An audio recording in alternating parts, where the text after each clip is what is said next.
Hello मेरे प्यारे बच्चों। आज जैसा कि आप सब थंबनेल देख कर आए हैं कि 7 दिन में कैसे केमिस्ट्री को अपने दिमाग में लाया जा सकता है, लेकिन यस, आज आपकी पूनम मैम आप लोगों के लिए यही 7 दिन का जो स्ट्रैटेजी है वो लेकर आई है।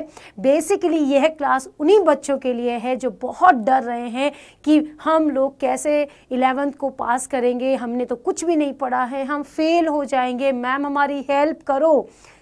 आपकी हेल्प के लिए हम आ चुके हैं बच्चों। तो आज हम यही देखने वाले हैं कि इस क्लास में, इस वीडियो में, कि आप लोगों को 7 दिन में कैसे तैयारी करनी है कि आपको केमिस्ट्री का एग्ज़ाम लग जाए बिल्कुल इजी, और इजी तरीके से आप केमिस्ट्री का पेपर अच्छे से क्लियर कर सके। और अगर आपको ये स्ट्रेटेजी जाननी है तो लास्ट तक मेरे साथ जुड़े रहना होगा, और इसमें मैं आपको बताऊंगी कि आपको किस तरह से पढ़ना है, कैसे जो बच्चा पढ़ते हुए रेगुलर पढ़ रहा है वो टॉप कैसे कर सकता है, कौन से कॉन्सेप्ट तैयार करके वो किस तरह से अपने आप को टॉपर बना सकता है, वो भी मैं आज आपको इसी वीडियो में बताने वाली हूँ। राइट, तो आज की इस क्लास में सबसे पहले मैं जानती हूँ कि आप सबके मन में एक बहुत बड़ी दुविधा है। 11th के बच्चे जो बेचारे छोटे छोटे हैं, उन्हें लगता है कि हम तो फेल हो जाएंगे, हमने पढ़ाई ही नहीं की है। कोई भी रीज़न हो सकता है कि बीमार हो गए होंगे, या फिर कोई कंडीशन ऐसी हो गई होगी, फैमिली इश्यूज़ हो गए होंगे, कई इश्यूज़ आ सकते हैं लाइफ में, क्योंकि लाइफ एक जर्नी है जहाँ पर बहुत सारी चीज़ें होती है जो घटित हो जाती है, कुछ घटनाएं, तो उसकी वजह से बच्चों की पढ़ाई में बहुत ज़्यादा डिस्टर्बेंस आता है ना, वो पढ़ नहीं पाता है। और ऐसा करते करते करते एक समय आ जाता है जब एग्ज़ाम एकदम नज़दीक आ जाते हैं और घर वाले कहते हैं कि अब क्या करेगा, ये तो कुछ भी नहीं पढ़ रहा है, इसका कुछ नहीं होगा, तो अब क्या करेगा, बच्चा तो डरने लग जाता है। तो बच्चों, डरना नहीं है, आपको बिल्कुल मक्खन की तरह केमिस्ट्री बना देंगे और बिल्कुल मक्खन की तरह एग्ज़ाम आप क्लियर कर लोगे। तो चलिए सबसे पहले अपन देखते हैं कि हमें सबसे पहले इस 7 दिन की जो स्ट्रैटेजी है उसमें अपने को सबसे पहले क्या करना है, किस तरीके से अपने दिमाग को सेट करना है, ताकि हम इन 7 दिनों में जो आगे आने वाले हैं, वैसे तो मैं कह रही हूँ जो मैं आपको चीज़ें बताने वाली हूँ, आप अगर 4 दिन भी उनको फॉलो करेंगे तो भी आप अच्छे से उनको कवर कर लेंगे। राइट, तो सबसे पहले अपन देखते हैं कि अपने को सबसे पहले क्या करना है, अपने माइंड सेट को सेट करना है ना। माइंड को बिल्कुल सेट करना है, कैसे कि आप लोगों के चारों तरफ एक पॉजिटिव वाइब्स आनी चाहिए। ऐसा नहीं होना चाहिए कि हर जगह हर व्यक्ति नेगेटिव है, जैसा कि आपको स्क्रीन पर दिखाई दे रहा है, अवे फ्रॉम नेगेटिव पीपल्स। यानी कि अपने को क्या करना है, जो लोग क्या करते हैं बहुत ज़्यादा नेगेटिव होते हैं, यानी कि जो लोग बहुत ज़्यादा नेगेटिव थॉट क्रिएट करते हैं, चाहे वो आपके दोस्त हो या फिर कोई रिश्तेदार हो, कोई भी हो सकता है ना, वो ये कहते रहते हैं। बच्चों के मन में भी ऐसा आ जाता है, एग्ज़ाम नज़दीक आता है तो अपने फ्रेंड्स को कॉल करते हैं और कि तूने कितना तैयार कर लिया, उसने कहा कि मैंने तो इतना तैयार कर लिया, ओ माई गॉड उसने इतना पढ़ लिया, मैंने तो कुछ नहीं पढ़ा, आ गई नेगेटिविटी, है ना। या फिर आसपास के लोग हैं, ये कुछ नहीं पढ़ता है, ये हमेशा से ऐसा ही है, ये पढ़ ही नहीं सकता, ये कभी कुछ कर ही नहीं सकता। बच्चा फिर डिप्रेशन, वो सोचने लग जाता है, सब यही कह रहे हैं, इसका मतलब शायद मैं नहीं कर सकता हूँ। नहीं, आपको ये नहीं सोचना है, ऐसा कभी भी नहीं सोचना है कि मैं नहीं कर सकता हूँ। खुद को नेगेटिव बनाना ही नहीं है, और उसका सबसे अच्छा तरीका है कि आप उन लोगों से दूर रहो, अपने चारों तरफ पॉजिटिव वाइब्स लाओ, ताकि आपका मन जो है वो पढ़ाई में लग सके। राइट, ज़रूरी है, क्योंकि जब तक पढ़ाई के अंदर अपना मन नहीं लगेगा तब तक हम पढ़ना शुरू कर ही नहीं सकते हैं। तो सबसे पहले अपने चारों तरफ नेगेटिव, और जो आपके दोस्त है कि तूने कितना पढ़ लिया, मैंने तो इतना ही पढ़ा है, तूने अभी तक कुछ नहीं पढ़ा, ये वो, इन लोगों से बात करना बंद करो और खुद पर ध्यान देना शुरू करो। राइट, तो सबसे पहले क्या करना है, अपने आप को पॉजिटिव बनाने के लिए अपने चारों तरफ का जो एनवायरनमेंट है, अपने चारों तरफ का जो वातावरण है, उसे पॉजिटिव बनाओ, है ना। जो भी लोग नेगेटिव थॉट क्रिएट भी कर रहे हैं, अगर आपके सामने खड़ा होकर, तो आप वहाँ से निकल जाओ, कुछ भी नहीं बोलना है, किसी को कुछ नहीं कहना है, आप वहाँ से निकल जाओ। राइट, ताकि आपको ना सुनना ना फील करना। डन। तो सबसे पहला पॉइंट सभी बच्चे फॉलो करेंगे, अपने चारों तरफ का वातावरण जो है हमेशा क्या रखना है, पॉजिटिव रखना है। डन। ताकि आप जब पॉजिटिव हो जाएंगे तो आपको जिस सब्जेक्ट से डर लगता है आप अपने आप उस सब्जेक्ट के प्रति भी क्या हो जाएंगे, पॉजिटिव हो जाते हैं। कई बच्चे केमिस्ट्री को लेकर बहुत डरते हैं कि केमिस्ट्री तो हमें बिल्कुल नहीं आ सकती है, हम नहीं कवर कर सकते, इसीलिए तो आपकी मैम आपको पॉजिटिव उसी सब्जेक्ट के लिए कर रही है ना। तो चलते हैं, तो सबसे पहले तो अपनी नेगेटिविटी को हटाना है और उसके बाद अपने को क्या करना है, अपने को करना है जो भी टॉपिक्स आपने अब तक पढ़े हैं, जैसे भी आपने जितना भी पढ़ा है, थोड़ा बहुत भी पढ़ा है या फिर चलो किसी ने कुछ भी नहीं पढ़ा है, किसी ने कुछ भी नहीं पढ़ा है तो भी मैं उसके लिए भी आज वो चीज़ लेकर आई हूँ ताकि वो बच्चे क्या कर सके, उन टॉपिक्स को पढ़कर बहुत अच्छे मार्क्स ला सकते हैं। केवल उन्हीं को पढ़ना है, राइट। तो अपने को क्या करना है, जो भी आप पढ़े या हम आपको जो भी चीज़ पढ़ा रहे हैं उसे बार बार रिपीट करो। ये सब मैंने अपने जीवन में करके देखा है बेटा। जब तक हम संघर्ष नहीं करेंगे तब तक हमें कुछ नहीं मिल सकता है। हर चीज़ में जिद होनी ज़रूरी है, पॉजिटिव वे में जिद होनी ज़रूरी है ना। तो इसीलिए आपके अंदर भी जिद होनी चाहिए कि नहीं मैं करूँगा, और करूँगा मतलब जब तक नहीं आएगा तब तक करूँगा। तो कैसे करेंगे, अगर आपने कोई टॉपिक पढ़ा है और वो नहीं आया तो उसे बार बार रिपीट करो। यदि आपने 10 बार किस टॉपिक को पढ़ा है तो उसका रिपीटेशन आप उसका दुगुना करो, तब जाके वो चीज़ आपको समझ आएगी। तो रिपीटेशन जो होता है वो सक्सेस की होती है। मैंने एक जगह पढ़ा था, एक व्यक्ति ने, महान व्यक्ति ने कहा था कि जब भी मैं कोई कॉन्सर्ट करने जाता हूँ, कभी भी कहीं पर बड़ी जगह पर, तो उससे पहले मैं 1 महीने तक जो चीज़ मुझे बोलनी है उस पर मैं काम करता हूँ। यानी बार बार मैं अकेले कमरे में खड़े होकर उस चीज़ को बोलता हूँ ताकि मैं लाखों लोगों के सामने बहुत ही कॉन्फिडेंटली अपने शब्दों को व्यक्त कर सकूँ। ठीक आपको भी वैसे ही करना है। आप लाखों लोगों के बीच बैठकर एग्ज़ाम देने के लिए बैठोगे तो वहाँ पर आपको क्या करना है, खुद को क्या करना है, एकदम कॉन्फिडेंटली रिप्रेजेंट करना है, जिसके लिए आपको प्रैक्टिस करनी होगी। More practice you will be success, right. बात समझ में आ गई होगी। तो इस तरह से आपको क्या करना है, बहुत ही अच्छे तरीके से जो भी टॉपिक आपने पढ़ा है, 1 बार 2 बार टॉपिक पढ़ लिया, उसके बाद में बार बार उसको रिपीट करो। जितनी बार आप रिपीट करेंगे आपको वो चीज़ उतनी ही ज़्यादा क्लियर हो जाएगी। डन। सबसे पहले क्या करना है, अपने चारों तरफ पॉजिटिव माहौल क्रिएट करना है, नेगेटिव लोगों को अपने से दूर करना है, राइट, हाँ या ना। और साथ ही फिर क्या करना है, जैसे ही अपने अंदर पॉजिटिव वेव्स आने लगती है उसके बाद में आपको पढ़ना शुरू करना है।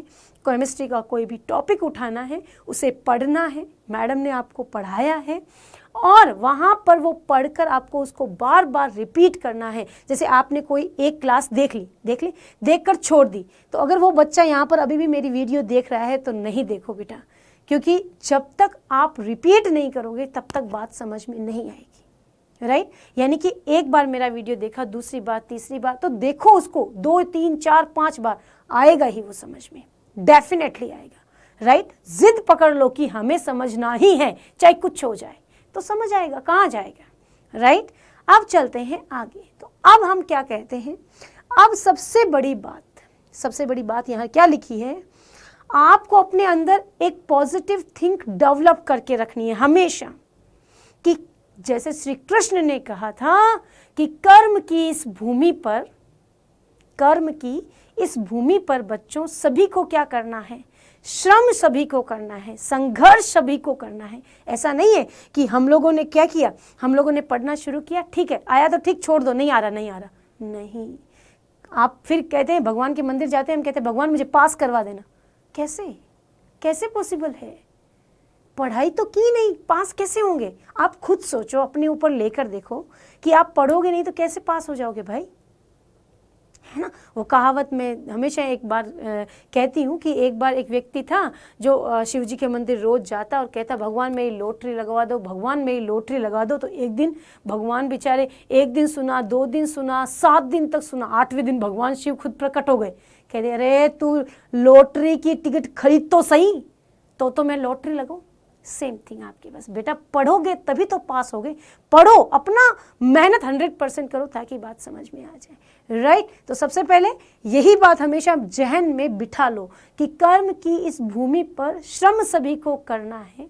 भगवान देता है लकीरें सबको, भगवान देता है लकीरें सबको। हाथ सबको दिए हैं भगवान ने, कोई नहीं है जिसे हाथ नहीं दिए, हाथ सब कुछ दिया है भगवान ने, लकीरें दी है सबको। लेकिन पर लकीरें दे तो दी है, पर रंग इसमें आपको ही भरना होगा। तो क्या है, भगवान देता है लकीरें सबको, पर रंग हमें ही भरना होगा। तो रंग आपको इनमें भरना खुद होगा, आपको संघर्ष खुद ही करना होगा। भगवान आपको हर चीज़ फैसिलिटी अवेलेबल करा सकता है, लेकिन आपको उसको अवेलेबल कराने के बाद पाने की इच्छा जागृत खुद में करनी होगी, राइट। तो सभी बच्चों को ये जहन में बिठाना होगा। कई बार हम सोचते हैं कि नहीं हम नहीं करेंगे फिर भी हमें मिल जाएगा, ऐसा कहीं भी नहीं होता। बिना कोई भी बेनिफिट के कोई काम करते हैं, कोई नहीं करता है ना। तो एक हाथ देना एक हाथ लेना हर जगह मिलेगा। तो आज मेहनत करोगे तो उसका फल हमेशा अच्छा होगा, कर्म करोगे तो फल की इच्छा करोगे तो भी अच्छा ही मिलेगा, और ना करोगे तो और अच्छा मिलेगा, राइट। चले बात समझ में आई। तो अच्छे से इस बात को जहन में पक्का अपने अंदर तक बिठा लेना है कि कर्म हमें करना है, संघर्ष हमें करना है, मेहनत हमें करनी है, राइट। चलो आ जाओ बच्चों, अब चलते हैं आगे। अब आता है अपना मेन फोकस कि जो बच्चों ने कुछ भी नहीं पढ़ा है फिर भी वो 70% 80% से पास होना चाहते हैं, तो उनको क्या करना है उस समय आपको अब क्या पढ़ना है। तो बच्चों आपको बिल्कुल टेंशन नहीं लेनी है। आपको कोई कहता है कि इसने तो स्टार्टिंग से कुछ नहीं पढ़ा, अरे कोई बात नहीं, बच्चे ही तो हैं, हो जाती है गलती। क्या गलती हो गई, गुनाह थोड़ी ना हो गया होगा, कोई बात नहीं, नहीं मिल पाया समय, या फिर हो गई होगी थोड़ी बहुत लापरवाही, बच्चे ने कर दी तो कर दी। लेकिन हम बड़ों का क्या कर्तव्य है कि हम इन बच्चों को सपोर्ट करें कि नहीं बेटा, जो समय बचा है उसके साथ हमने को अच्छा करना है। और मैं कहती हूँ, मुझे तो ये विश्वास है कि मेरे बच्चे ज़रूर, अब जिसने नहीं पढ़ना शुरू किया है वो इस वीडियो को देखने के बाद ज़रूर पढ़ना शुरू करेंगे, है ना। तो इसीलिए तो आपको अगर कोई कहता है कि तो आप बिल्कुल टेंशन नहीं लो, मन में हमेशा ये सोचो कि नहीं, पूनम मैम ने कहा था हम कर सकते हैं और हम करेंगे। तो हम कैसे करेंगे, जो बच्चा आपके पास, जो बच्चा केवल 70-80% यानी कि जो बच्चा थोड़ा सा नॉर्मल है, जो जिसने कुछ भी नहीं पढ़ा है, तो वो बच्चा आराम से आप लोगों के लिए हमने क्या किया था भाई, आप लोगों के लिए हमने यहाँ पर आपके पास क्या है भाई, आपके पास आपका अपना channel Doubtnut class Hindi 11th Hindi medium है ना। वहाँ जाना है और वहाँ पर आपको हर तरह का वीडियो यहाँ पर मिल जाएगा, राइट। यहाँ पर आपको हर तरह की वीडियोस मिल जाएंगी। अगर कोई बच्चा बहुत होशियार है ना, फिर भी उसको डर लग रहा है, तो आपको मैंने बताया था कि आपको बार बार रिपीट करना है। तो आपको क्या करना है, जो 90 से 100% लाने वाले बच्चे हैं वो लोग, ये जो आपको केमिस्ट्री के 1 शॉट दिखाई दे रहे हैं, इन 1 शॉट्स को आपको क्या करना है, यहाँ पर पढ़ लेना है, ताकि आप लोग अच्छे से इनको क्या कर सके, कवर कर सके, राइट। तो यहाँ पर आपको बहुत सारी क्लासेस जो हैं वो नज़र आने लग जाएगी, ताकि आप अच्छे से इनको कवर कर सके, राइट। बात समझ में आ गई होगी। अब यहीं पर मैं बात करूं, जो बच्चे अपने पास क्या है, जो 70-80% लेकर आ रहे हैं, वो बच्चे जो 70-80% लेकर आ रहे हैं, उन बच्चों के लिए मैं बताना चाहूँगी कि आप लोगों के लिए सिंगल चैप्टर्स जो हैं, जैसे कि अपने पास है कि बहुत सारे चैप्टर्स जैसे फिजिक्स है, मैथ्स है, इनके सिंगल चैप्टर्स जो हैं, इनके महत्वपूर्ण टॉपिक्स के साथ बताए गए हैं। तो वो 70-80% वाला बच्चा केवल ऐसे वीडियोस को, जो केमिस्ट्री है, फिजिक्स है, मैथ्स है, इनके देख करके भी केवल इनको तैयार करो, है ना। जिन्होंने अभी तक कुछ भी नहीं पढ़ा वो भी इन वीडियोस को देखकर अच्छे से अपने आप को क्या कर सकते हैं, तैयार कर सकते हैं, राइट। बात समझ में आई। तो अच्छे से इनको कवर करो अच्छे से, ताकि आपको सभी चीज़ें अच्छे से समझ में आ जाए। तो 70-80 वाले इस तरह से पढ़ाई करेंगे और अच्छे से इनको क्या कर सकते हैं, वो कवर कर सकते हैं। तो बच्चों आपको इसी तरीके से, आपको सबसे पहले जो बच्चे क्या है भाई, जो बच्चे 70-80 वाले हैं, वो बच्चे जो हैं आपके सिंगल जो 1 शॉट दिए गए हैं, 1 शॉट जो दिए गए हैं, 1 शॉट जो चैप्टर्स के हैं, उनको पक्का देख लें। 2x में करके देख लो। और वहीं पर यदि मैं बात करूं 90 और 95 to 100 वाले बच्चे हैं, उन बच्चों के लिए जो केमिस्ट्री के चैप्टर्स 11th हिंदी मीडियम जो चैनल है उस पर जाकर के आपको प्रत्येक चैप्टर, जो हर लेसन आपको दिया गया है, हर जो चैप्टर आपको दिया गया है, डीपली बताया गया है, तो वहां पर जाकर भी आप उनको अच्छे से पढ़ सकते हैं। राइट, बात समझ में आ गई? तो अच्छे से आपको पढ़ना है, अच्छे से आपको कवर करना है ताकि आपको कोई भी दिक्कत नहीं आए। अब लास्ट में एक बात और, जो बच्चा 11th के जिसके पेपर हो चुके हैं, जो 12th में जाना चाह रहा है, वो बच्चा क्या कर सकता है? वो बच्चा कर सकता है कि आपके पास में आप ही के लिए एक नया चैनल खोला गया है, Doubtnut class 12th Hindi medium. इसको सर्च करना है आपको, जैसे यहाँ पर लिखा है मैंने, वैसे ही आपको भी सर्च करना है, जाना है और उसको सब्सक्राइब करना है। सब्सक्राइब करने के बाद आपको 12th क्लास के सारे वीडियोस यहाँ पर दिखेंगे। आपको वहाँ पर हर 12th क्लास का बेसिक से हम चैप्टर शुरू कर दिए हैं, L1, L2, L3, इस प्रकार हम सारे चैप्टर्स को करवा रहे हैं। सो जो बच्चा 11th का एग्ज़ाम दे चुका है वो इस चैनल को ज़रूर जाएं, सर्च करें, सब्सक्राइब करें, ताकि आपको अच्छे से इन चीज़ों को समझ में, ताकि आप आने वाले जो चैप्टर्स हैं उनको अच्छे से आने वाले साल में कवर कर सकें। राइट, तो बच्चों आज के लिए आपको मालूम चल गया होगा कि अगर आप इस स्ट्रैटेजी से पढ़ेंगे तो आप बिल्कुल 7 दिन के अंदर, 7 दिन की ज़रूरत ही नहीं है। अगर आप 1 शॉट वीडियोस देखते हैं तो आप एक दिन में 3 1 शॉट वीडियोस निकाल सकते हैं आराम से, क्योंकि 2-3 घंटे का एक 1 शॉट होता है, इससे ज़्यादा का नहीं है। और उसे आप 2x में देखते हैं तो आप बहुत जल्दी कवर कर सकते हैं, है ना। तो 1 शॉट वीडियोस देखो, और उसी के साथ में जो बच्चा क्या है 90 to 100 लाना चाहता है, तो वो बच्चा भी क्या होगा, एक लेक्चर जो है वो मैक्सिमम, एक चैप्टर जो है वो 5 लेक्चर्स में है, तो वो भी 7 दिन में उनको कवर कर सकता है। और उसके बाद में उसे बार बार रिपीट करो तो आने वाले समय में आपका एग्ज़ाम बहुत ही आसानी से क्लियर हो जाएगा। तो बच्चों इस स्ट्रेटजी को ज़रूर अपनाओ, और आपको इससे क्या फ़ायदा हुआ ज़रूर कमेंट सेक्शन में मुझे बताना। तो मिलते हैं आगे ऐसे ही नई गाइडेंस वीडियोस के साथ। तब तक खुश रहो, मस्त रहो, पढ़ते रहो। Bye bye, take care and thank you so much.